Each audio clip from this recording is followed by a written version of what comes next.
Shalom saudaraku, berjumpa kembali dalam kebenaran iman saat ini. Kiranya kasih karunia dan damai sejahtera Tuhan Yesus akan bersama-sama dengan kita. Sebelum kita membaca dan merenungkan firman Tuhan, marilah kita berdoa. Kami bersyukur dan terima kasih kepadamu ya Allah Bapa di surga atas segala kasih setiamu, atas segala pemeliharaanmu, atas segala penyertaanmu yang Engkau berikan di sepanjang kehidupan kami. Saat ini ya Bapa, kami akan membaca dan merenungkan firman-Mu. Kiranya roh Tuhan diam dalam hati dan pikiran kami masing-masing, serta memampukan kami semua untuk mengerti, memahami akan kebenaran firman-Mu. Terima kasih ya Bapa di surga. Kami berdoa di dalam nama Yesus Kristus, Juru Selamat kami. Amin. Firman Tuhan terambil dari Yohanes pasal 15 ayat 1-2 yang berkata, Akulah pokok anggur yang benar dan Bapakulah pengusahanya. Setiap ranting padaku yang tidak berbuah dipotongnya, dan setiap ranting yang berbuah dibersihkannya, supaya ia lebih banyak berbuah. Saudara-saudaraku yang dikasihi Tuhan Yesus, pohon anggur digunakan oleh Tuhan Yesus untuk menggambarkan seperti apa kehidupan kita dan hubungannya dengan Dia. Agar dapat tumbuh dengan baik, pohon anggur membutuhkan kondisi iklim dan tanah yang khusus. Pohon anggur juga membutuhkan perawatan yang seksama agar dapat memberikan buah yang memiliki kualitas terbaik.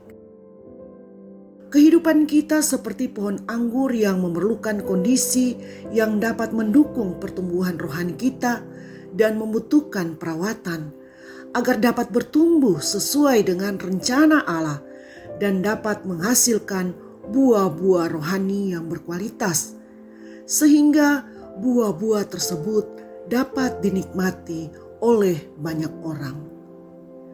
Melalui firman Tuhan dalam bacaan kita hari ini, Yohanes pasal 15 ini ada 3 tahap agar kehidupan kita dapat bertumbuh dan berbuah sesuai dengan rencana Allah. Tahap pertama, dibersihkan. Setiap ranting padaku yang tidak berbuah dipotongnya, dan setiap ranting yang berbuah dibersihkannya, supaya ia lebih banyak berbuah. Yohanes 15 ayat 2. Kehidupan rohani kita juga perlu dibersihkan. Ada hal-hal yang dapat mengganggu pertumbuhan rohani kita, bahkan akan menghalangi kita untuk dapat menghasilkan buah yang baik. Melalui setiap pergumulan yang kita alami, Tuhan akan membersihkan kehidupan kita. Hal-hal yang tidak berkenan dengan firman Tuhan harus dihilangkan dari pertumbuhan kehidupan rohani kita, agar kita dapat menghasilkan buah-buah roh yang dapat dinikmati oleh banyak orang.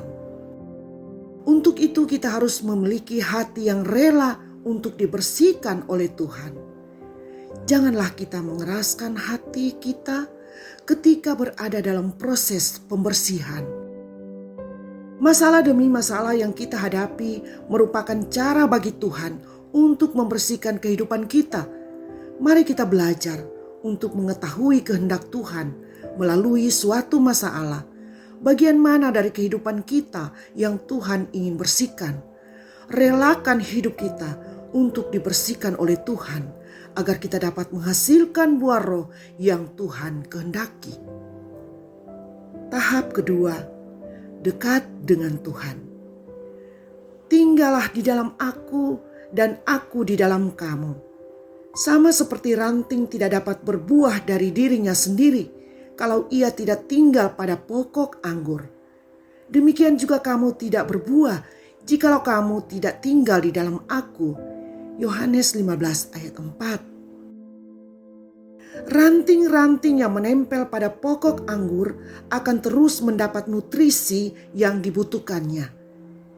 Kita perlu tetap tinggal di dalam Tuhan, bukan singgah atau suka-suka datang, suka-suka pergi.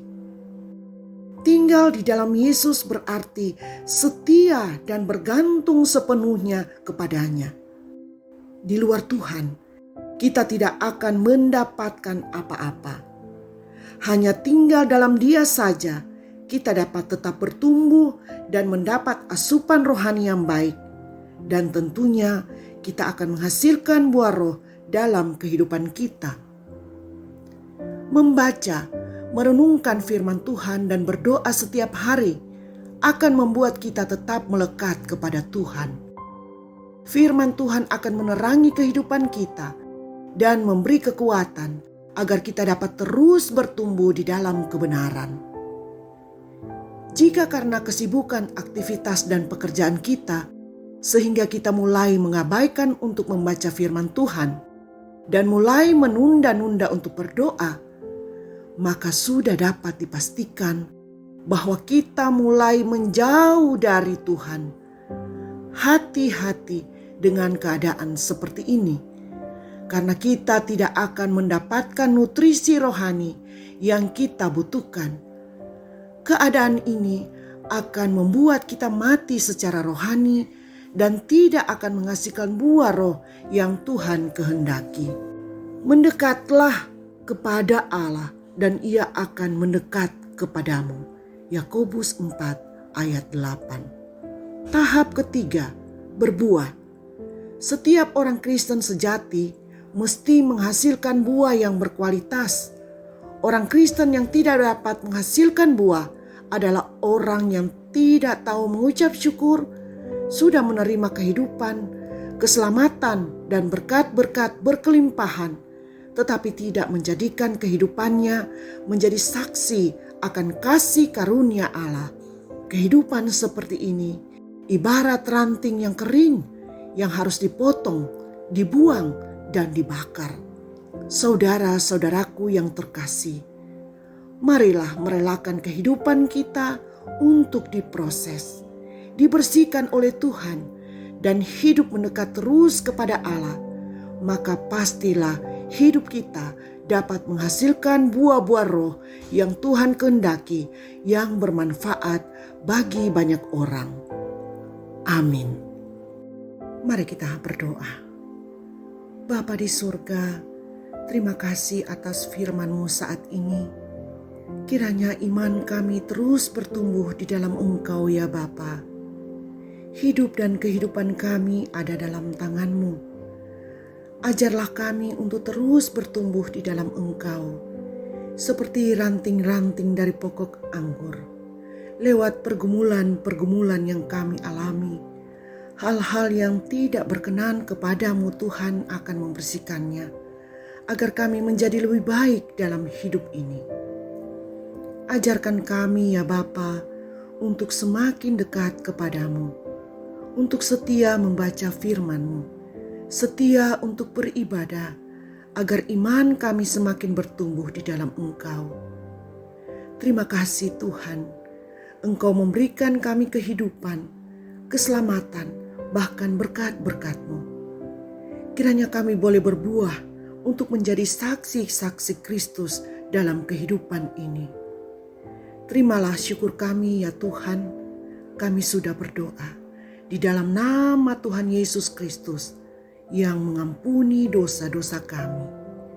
Amin. Demikianlah renungan hari ini. Kiranya Tuhan memberkati kita dimanapun kita berada. Sampai jumpa pada renungan berikutnya. Tuhan memberkati.